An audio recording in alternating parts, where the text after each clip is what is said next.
Paano mapasama o paano ba sumali sa dinami-daming nagpakawalang atake? Baka kailangan kong maghulog ng barya para madagdagan pa ang oras ko dito kung sakaling mabato man ako ng mabato.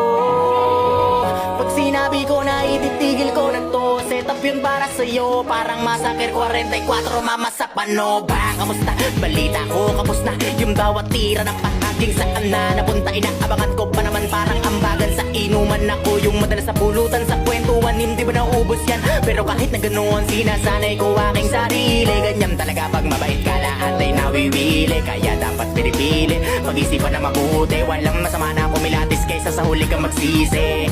Naranasan ko na rin yan, yung tipong walang pagkakataon na mapakinggan at dumating sa puntong wala na ring malapit. Ang sarili ko na lang ang nagsilbi ko na sandigan.